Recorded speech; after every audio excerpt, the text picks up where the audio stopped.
Everyone, आज के session में हम जानेंगे एंटीबॉडीज़ क्या होती हैं, इनके कौन कौन से प्रकार होते हैं, साथ ही इनके प्रकारों के काम क्या क्या होते हैं। ठीक है, तो सबसे पहले समझो जो एंटीबॉडीज़ होते हैं, प्रतिरक्षी अणु होते हैं, इनका ही दूसरा नाम होता है इम्यूनोग्लोबिन। ठीक है, इनका काम क्या होता है तो बोलना इनका काम होता है हमारे शरीर में आने वाले बाहर से, जो हमारे पास में बाहर से आ रहा है ना, बाहर से आने वाले एंटीजन, ठीक है, जिसे हम प्रतिजन भी बोलते हैं।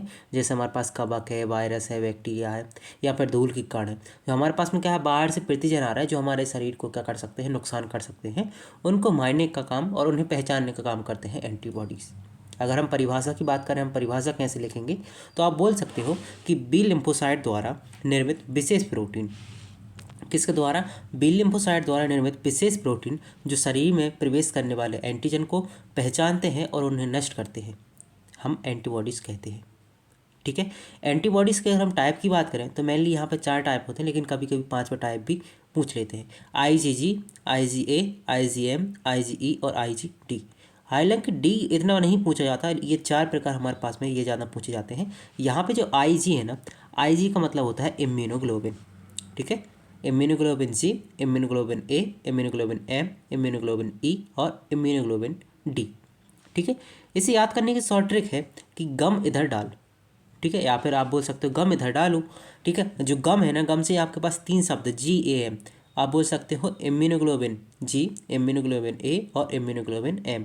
3 नाम यहाँ से याद हो गए। इधर से याद रखना इम्यूनोग्लोबिन ई, आगे वाले कैपिटल है ना, इससे याद रखना इम्यूनोग्लोबिन ई मतलब IgE, और डी से याद रखना IgD। आपके पास 5 प्रकार की हमारे पास एंटीबॉडीज हमारा शरीर बनाता है। और शरीर में कौन बनाता है, तो बी लिम्फोसाइट। ठीक है, ओके। इसके बाद में हम बात करते हैं कि आखिर इनका काम क्या होता है शरीर में और हमें कैसे आखिर इसका निर्माण होता है। तो सबसे पहले हम बात करते हैं IgG की। ठीक है, जिसे हम बोलते हैं इम्यूनोग्लोबिन जी। ठीक है, इसे हम बोलते हैं जनरल डिफेंडर होता है हमारे पास में, सबसे सामान्य होता है और सबसे अधिक मात्रा में यही एंटीबॉडी हमारे पास में बनती है। ठीक है, तो हम बोल सकते हैं यह सबसे सामान्य और सर्वाधिक मात्रा में बनने वाला एंटीबॉडी होता है। लगभग हमारे पास में अगर हम 100% एंटीबॉडी को मानते हैं कि 100% एंटीबॉडी बन रही है, तो उनमें 70 से 80% केवल IgG बनते हैं।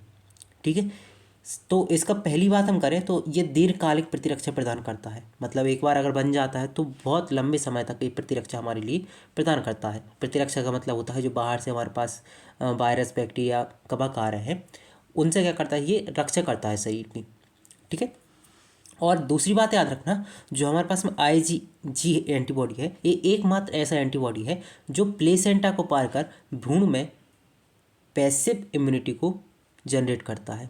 ठीक है, निष्क्रिय जो हम बोल सकते हैं निष्क्रिय प्रतिरक्षा है ना, उसको बनाए रखने में ये मदद करता है। बाकी हम जो अलग से पढ़ रहे थे एंटीबॉडी, जैसे IgA था, IgM था, वो प्लेसेंटा को पार नहीं कर सकते, लेकिन IgG है ना, ये प्लेसेंटा को पार कर सकता है। ठीक है, तो आप याद रखना इसके काम कौन कौन से होते हैं। सबसे पहले इसका जनरल सामान्य काम होता है कि ये क्या करेगा, हमारे लिए प्रतिरक्षा का काम करेगा। ठीक है, दूसरा ये सुरक्षा गार्ड का काम करता है। और गिफ्ट फ्रॉम मदर, ये हमें कहाँ से मिलता है, तो आप बोला IgG क्या करता है, प्लेसेंटा को पार कर सकता है। और सबसे पहले हम प्लेसेंटा भ्रूण में हमें IgG मिलता है, इसलिए हम बोल सकते हैं जो IgG मतलब इम्यूनोग्लोबिन जी एंटीबॉडी है, ये हमें माता से प्राप्त होता है। तो डायरेक्ट आपसे क्वेश्चन यहाँ से पूछ सकता है कौन सा एंटीबॉडी माता से प्राप्त होता है, तो आप बोला IgG। ठीक है, इसकी बात करते हैं हम IgA की। तो इससे याद रखना इसका काम होता है सरफेस प्रोटेक्टर का। ठीक है, मतलब सतह से क्या करता है, सतह को सुरक्षा प्रदान करने का काम करता है। तो हम बोलेंगे हमारे जो शरीर की बाहरी सतह है उसकी रक्षा करने का काम करता है IgA। ठीक है, स्थान कहाँ कहाँ पे ये पाया जाता है, तो बोलना आंसू में, हमारे जो आंसू निकल रहे हैं, हमारे पास लार है, ठीक है, नाक में श्लेष्मा है, आंत है, दूध है, और जो श्वसन तंत्र है इसकी सतह पर ये पाया जाता है। इसका कार्य क्या होता है, रोग जनकों को सतह पर चिपकाने का काम करता है और उन्हें रोकने का काम करता है। जैसे आपने देखा होगा हमारे पास जो नाक होते हैं उसमें म्यूकस पाया जाता है। ठीक है, तो बाहर से धूल के कण जा रहे हैं, छोटे मोटे वायरस, बैक्टीरिया, तो वहीं पे नाक में जाकर चिपक जाते हैं। वहीं हमारे पास श्वसन तंत्र में भी म्यूकस पाया जाता है, तो वहाँ पे भी चिपक जाते हैं। हमारी आंतों में भी कुछ ऐसे श्लेष्मा पाए जाते हैं जहाँ पे क्या है, बैक्टीरिया वगैरह पहले से चिपक जाते हैं जो अनावश्यक हमारे लिए हानिकारक है। तो IgA का काम क्या होता है, IgA का काम होता है, ट्रिक से याद रखना, एट सरफेस मतलब ये सतह होता है, और act first at energy gate. ठीक है, फर्स्ट एट एनर्जी गेट, मतलब क्या एनर्जी गेट का काम करता ही है कि कोई भी आ रहा है तो उसको पहले वहीं पे स्टॉप होना पड़ेगा। अगर ज़्यादा पावरफुल है तो इसको पार कर सकता है, लेकिन कम पावरफुल है तो ये वहीं पे उसको रोकने का काम करेगा। ठीक है, इसके बाद आता है हमारे पास में IgM। ठीक है, ये फर्स्ट रिस्पॉन्डर होता है, और याद रखना हमारे पास में सबसे पहले बनने वाली एंटीबॉडी जो होती है वो IgM ही होती है। तो आप बोलना संक्रमण के दौरान सबसे पहले बनने वाला एंटीबॉडी कौन होता है? IgM होता है। इसका निर्माण कहाँ पे होता है? तो बोलना रक्त और लसिका में इसका निर्माण होता है। इसका काम क्या होता है? प्राथमिक संक्रमण तत्काल सुरक्षा प्रदान करने का काम करता है, और सबसे बड़ा आकार वाला भी एंटीबॉडी होता है। ठीक है, तो दो चीज़ें याद रखनी है। कौन कौन सी दो चीज़ें याद रखनी है? सबसे पहले हमारे पास जितनी भी एंटीबॉडी है उन सभी एंटीबॉडी में सबसे बड़ी एंटीबॉडी कौन सी होती है? IgM होता है। और सबसे इम्पोर्टेंट बात एक याद रखना है कि सबसे पहले जो एंटीबॉडी बनती है वो कौन बनती है? IgM बनती है। IgG होता है वो माता से प्राप्त होता है, लेकिन हमारे शरीर के अंदर बनने वाली सबसे पहले कौन बनती है? IgM बनती है। और साथ में ये कहाँ पर बनती है? रक्त और लसिका में बनती है। इसका काम होता है तत्काल सुरक्षा प्रदान करने का। ठीक है, इसके बाद करते हैं हम IgE की, इम्यूनोग्लोबिन ई की बात करते हैं। तो इसका काम होता है जो एलर्जी होती है और पैरासिट फाइटर कर सकते हैं। ठीक है, पैरासिट मतलब बाहर से आने वाले जो भी हमारे पास में आ रहा है उनसे फाइट करने का काम करता है।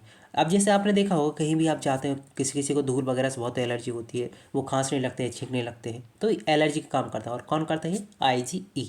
ठीक है, एलर्जी और परजीवी संक्रमण से क्या करता है? ये रक्षा करने का काम करता है। कहाँ कहाँ पाया जाता है? हमारे पास त्वचा में पाया जाता है, श्वसन तंत्र में पाया जाता है, और रक्त में पाया जाता है। तो ये क्या होता है? जैसे हमारे पास में कोई बाहर से पदार्थ आता है तो हमारे पास में जो कोशिकाएं होती हैं वो हिस्टामिन रिलीज करती हैं। हिस्टामिन एक प्रकार का रसायन है, उसको रिलीज करती हैं, और एलर्जी सिम्टम हमारे पास में उत्पन्न हो जाते हैं। कोई खांसता है, कोई छींकता है, कोई आँखें तेज फलपकड़ा लगते हैं, मतलब आँखों को तेज, जो हमारे पलक हैं उनको ऊपर नीचे जल्दी करने लगता है। तो यहाँ पे रिस्पॉन्स सबके अलग अलग हो सकते हैं एलर्जी के। ठीक है, और वर्म इन्फेक्शन में भी ये मदद करता है। तो E for enemy for allergy, enemy for allergy. ठीक है, एलर्जी का ये क्या है? दुश्मन है। ओके, अगर हम बात करें IgD की, हालांकि इतना इंपॉर्टेंट नहीं है लेकिन फिर भी याद रखना, ये डायरेक्शन गिवर होता है, दिशा प्रदान करने का काम करता है। तो आप याद रखना जो हमारे पास बी लिम्फोसाइट है ना, उसकी सतह पर ये पाया जाता है, और बी सेल को सक्रिय करने का काम ये करता है। एंटीबॉडी प्रोडक्शन जो होता है शुरू करने के लिए यही जिम्मेदार होता है कि ये बोलेगा जो कहाँ पर पाया जाता है? बी सेल होती है हमारे पास में। ठीक है, बी लिम्फोसाइट पाया जा रहा है ना, उसकी सतह पर पाया जा रहा है, और उसको ये संकेत दे रहा है कि भाई एक काम करो, एंटीबॉडी बनाओ, बाहर कोई बाहर से आया है। ठीक है, ओके। समराइज़ करने की बात अगर हम करें, पूरे हमने जो भी अभी टॉपिक पढ़ा है तो वहाँ पे हमने पढ़े हैं 5 टाइप के एंटीबॉडीज़ पढ़े हैं। ठीक है, IgG, A, M, E और D। अब यहाँ पे हमने पढ़ा था IgG जो सबसे ज़्यादा पाया जाता था, 75 से लेकर 80% पाया जा रहा था। इसमें हमने पढ़ी थी कि ये कहाँ पाया जाता? सबसे पहले हमें माता से मिलता है, क्योंकि प्लेसेंटा पार कर सकता है, और सबसे देर तक, ठीक है, हमारे पास हम बोल सकते हैं दीर्घकालिक यही होता है। दूसरा पढ़ा था हमने IgA, तो इसमें हमने पढ़ा था ये सतह पर पाया जाता है। ठीक है, सतह प्रतिरक्षा होती है, जैसे हमारे पास लार है, आंसू है और दूध, यहाँ पे ये हमें देखने को मिलता है। इसके बाद हम देखते हैं IgM। IgM से हमने पढ़ा था, M का मतलब होता है, M से हमने पढ़ा था सबसे बड़ी एंटीबॉडी कौन हमारे पास में थी? यही थी, और प्रारंभिक प्रतिरक्षा काम भी यही कर रहा था। लेकिन ये क्या करता है कि हमारे पास में कम समय के लिए रहता है। IgE का काम कर रहा था, ये लगभग हमारे पास में 1% से कम पाया जाता है। इसका काम होता है एलर्जी और परजीवी आने पर हमारी शरीर की रक्षा करना। कहाँ पर पाया जाता है? हमारे पास त्वचा में और श्वसन तंत्र में।